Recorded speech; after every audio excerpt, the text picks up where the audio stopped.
Health and wellness centres, Ayushman Bharat health infrastructure योजना जैसे अभियान इलाज को सबके लिए सुलभ बनाने में मदद कर रहे हैं।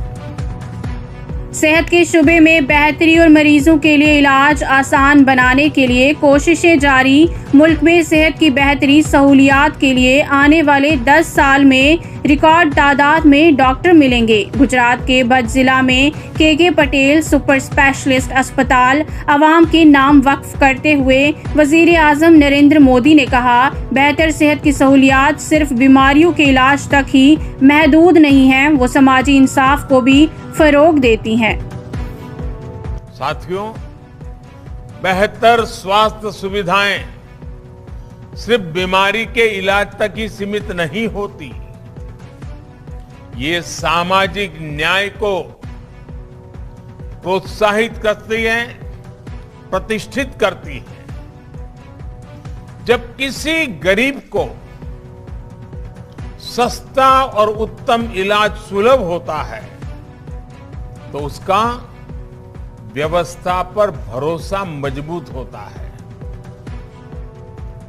इलाज के खर्च की चिंता से गरीब को मुक्ति मिलती है तो वो निश्चिंत होकर गरीबी से बाहर निकलने के लिए परिश्रम करता है। बीते सालों में हेल्थ सेक्टर की जितनी भी योजनाएं लागू की गई, उनकी प्रेरणा यही सोच है। आयुष्मान भारत योजना और जन औषधि योजना से हर साल गरीब और मिडिल क्लास परिवारों के लाखों करोड़ रुपए इलाज में खर्च होने से बच रहे हैं।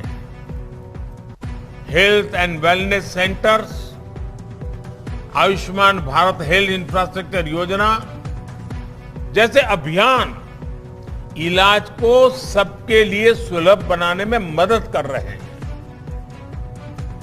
Ayushman Bharat digital health mission से मरीजों की सुविधाएं और बढ़ेगी। आयुष्मान हेल्थ इंफ्रास्ट्रक्चर मिशन के माध्यम से आधुनिक और क्रिटिकल हेल्थ केयर इंफ्रास्ट्रक्चर को जिला और ब्लॉक लेवल तक पहुंचाया जा रहा है। देश में आज दर्जनों एम्स के साथ साथ अनेकों सुपर स्पेशलिटी अस्पतालों का निर्माण भी किया जा रहा है। देश के हर जिले में मेडिकल कॉलेज का निर्माण का लक्ष्य हो या फिर मेडिकल एजुकेशन को सबकी पहुंच में रखने का प्रयास, इससे आने वाले 10 सालों में देश को रिकॉर्ड संख्या में नए डॉक्टर मिलने वाले हैं।